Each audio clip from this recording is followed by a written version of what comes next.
Hi, I am Professor Avi Seidmann, and I'm a professor of information system at the Questrom School of Business in Boston University. My research interests focus on the growing impact of digital technologies on business management as well as on individuals. A few years ago, we started investigating how companies throughout the United States are using digital media for customer service delivery. It may save money for many companies, but the question remains for us as consumers: how do consumers get treated by this new service channel? We focused on the rapidly growing use of Twitter by our 7 major domestic airlines. Our initial results from the research were published 2 years ago, and they were rather dramatic. First, we found out that on average, airlines respond to less than half of the tweets directed at them by the complaining customers. And this is in a dramatic contrast with the traditional call centers when you use a phone, which are expected to address all the callers. Second, we found that airlines are more likely to respond to complaints coming from customers with more Twitter followers. And that these highly influential customers are even more likely to receive a faster response. What does it mean? It means that our study shows that there is existence of concealed or at least unpublished social media influence effect or a bias.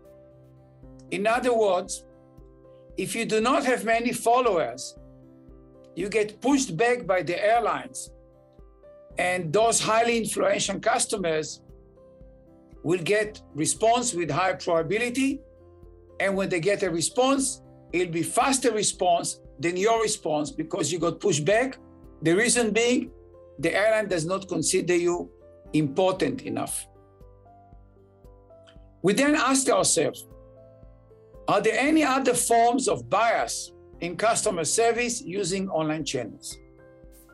And this research question led us to our current study, in which we're addressing racial bias in customer service.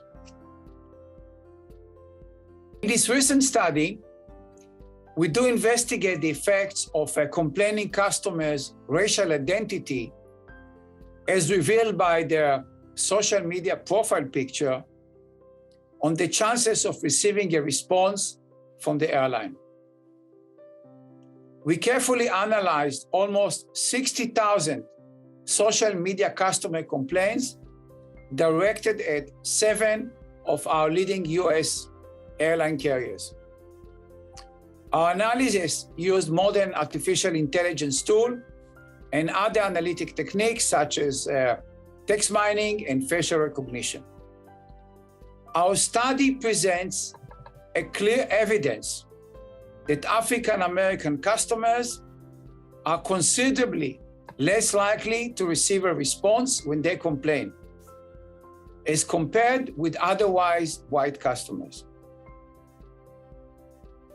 Once we finished the research, we decided we need to find a practical solution for management in order to eradicate this unacceptable racial bias. To begin with, we implemented deep learning to conduct the so-called falsification test.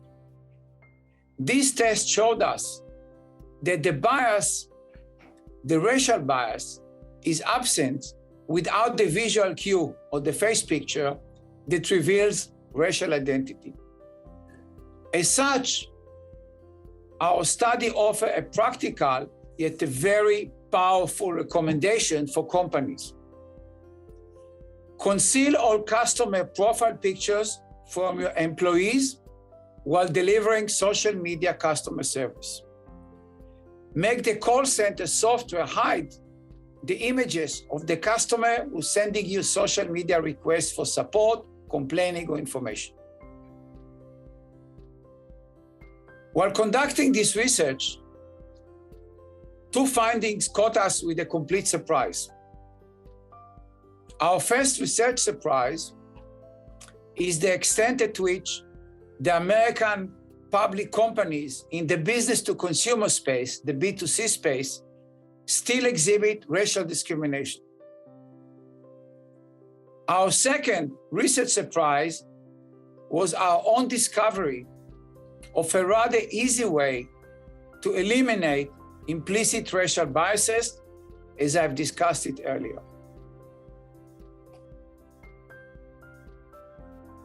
We do hope that regulators, law enforcement agencies, and businesses their own will immediately start using our methodology to completely eradicate all racial biases from social media-driven customer service channels, such as Twitter, Reddit, Messenger, or the classic Facebook.